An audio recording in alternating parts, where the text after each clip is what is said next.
काफ़ी लोग प्रश्न करते हैं दुख के कारण भी कि हम दुखी हैं, और मनुष्य जीवन मिला है तो छोटी छोटी कई चीज़ें ऐसी होती हैं जो सुख दुख का हेतु कारण बन जाती हैं। कई लोग पूछते हैं हमसे कि महाराज हमारे जीवन में कर्ज बहुत हो गया है, कर्ज चुकाना चाहते हैं लेकिन वो हम चुका नहीं पा रहे हैं, असमर्थ हैं, हमेशा टेंशन रहता है। हम लोग जो है ब्याज भी नहीं भर पाते, कोरोना काल में तो और भी बुरा हाल है। तो देखिए शास्त्रों में इसका एक विधान है। शास्त्रों में कहा गया है कि पहला आपका प्रयास ये होना चाहिए कि हम कर्ज लें ही ना।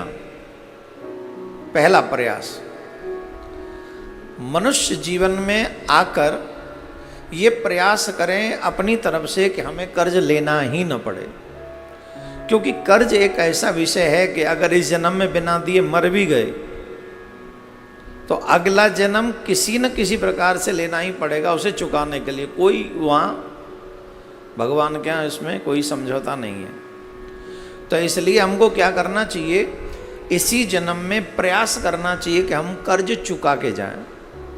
और स्पेशली बैंक इत्यादि का कर्ज ऐसा शुरुआत में तो ऐसे प्रलोभन बैंक दे देती हैं जिसमें व्यक्ति कहता अरे इसको चुकाना कोई बड़ी बात नहीं, दे देंगे। प्लस बड़ा कोई काम करना हो, कोई फैक्ट्री इत्यादि खोलना हो तो बैंक से लोन लेते हैं, बाद में कुछ स्ट्रगल हो जाता है, प्रॉब्लम होती है तो उसको चुका पाना असमर्थ मुश्किल काम होता है, और फिर मतलब समय से पहले उस टेंशन में हम लोग चले जाते हैं। तो मैं यहाँ पर आपको ये उपाय सिर्फ ईमानदार लोगों के लिए जो दिल से चाहते कि नहीं हम किसी का लेके नहीं मरना चाहते, तो उन लोगों को ये जो उपाय है अवश्य करना चाहिए। और मेरा मानना ऐसा है कि अगर आप ये उपाय करेंगे, 2-3 उपाय मैं आपको बताऊंगा, 100% आप कर्ज चुकाने में सफलता प्राप्त कर लेंगे। 100% का दावा किया गया है ऐसा। तो मैं किसी की बात आप तक पहुंचा रहा हूं, ये बात मेरी नहीं है, पहली बात है ना। तो सुने, अगर आपको लगे कि हम कर्ज चुकाने में असमर्थ हैं तो उन लोगों के लिए कुछ उपाय हैं। बाद में मैं इसका वीडियो बनवा के भी ये हमारी मीडिया जो सोशल मीडिया के लोग हैं ये आप तक पहुंचा देंगे, बस इतने का ही वीडियो जिससे आप औरों तक भी पहुंचा सकें। एक नारियल लें और उस पर नारियल पर चमेली के तेल से और सिंदूर से एक स्वास्तिक बनाएं। चमेली के तेल और सिंदूर से स्वास्तिक के चिन्ह बनाएं और कुछ भोग उस पर लड्डू इत्यादि रख दें, थोड़ा सा रख कर उसे रख कर गुड़ चना लड्डू कोई भी मीठा जो भोग लगा सकें आप, और मंगलवार वाले दिन शाम के समय हनुमान जी के चरणों में जाके चढ़ाएं। और ऐसा आपको लगभग 5 मंगलवार करना चाहिए। अगर आप, और इसमें कोई खास खर्चा भी नहीं है, 5 मंगलवार ऐसा करें तो आपको 1-2 मंगलवार जैसे व्यतीत होंगे तो आपको पता चलेगा कि हाँ कुछ न कुछ रास्ते दिख रहे हैं। लेकिन ये श्रद्धा से करें, पवित्रता से। जब ये करें तो नहा के स्नान करके फिर ये आपको करना चाहिए। एक दूसरा उपाय है कि शनिवार के दिन सुबह नित्य कर्म स्नान इत्यादि करने के बाद जितनी आपकी हाइट है उतना लंबा एक काला धागा लें, उतना जितनी आपकी हाइट है, और अपनी हाइट नाप के काले धागे को लेके उस काले धागे को नारियल पे लपेट के, उसी काले धागे को नारियल पर लपेट कर, इसका करना क्या है कि आपको वो नारियल शनिवार के दिन किसी नदी के पास जहां पानी बहता हो, बहते हुए पानी के पास पहले उसका पूजन घर में ही कर लें, घर में न करें तो नदी के तट पे कर लें, थोड़ा सा नारियल का पूजन करके, और नदी में वो नारियल आप बहाते समय ये प्रार्थना करें कि मैं ये अपनी मुसीबत बहा रहा हूँ, मेरे कर्ज चुक जाएं, इसलिए मैं ऐसा कार्य कर रहा हूँ। तो जितना नारियल बह के जितनी दूर जाएगा उतना ही आपकी मुसीबत भी उतनी दूर बह के चली जाएगी।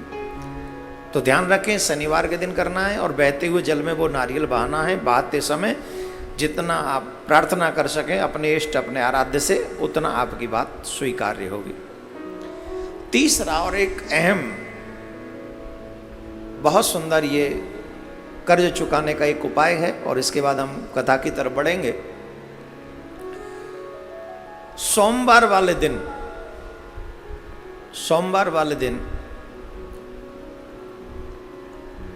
किसी बट वृक्ष के पास आप जाएं, बड़ के वृक्ष के पास, और एक लोटा जल लेकर जाएं। एक लोटा जल ले जाकर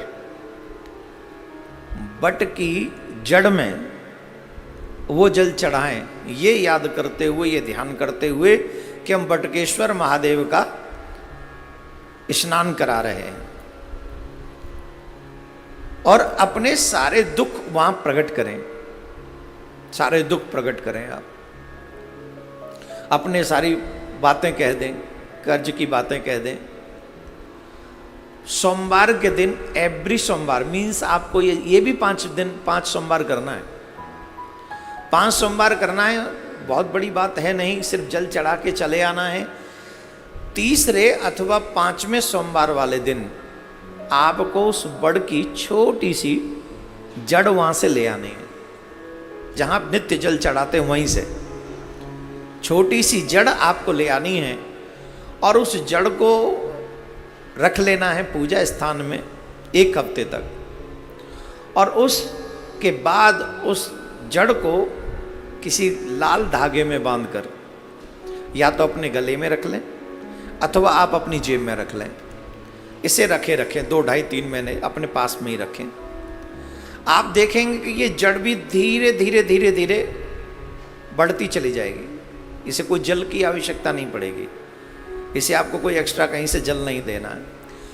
बट वृक्ष में लक्ष्मी का असीम अनुकंपा होती है, और कई बार लक्ष्मी नारायण बट वृक्ष के नीचे आकर निवास करते हैं।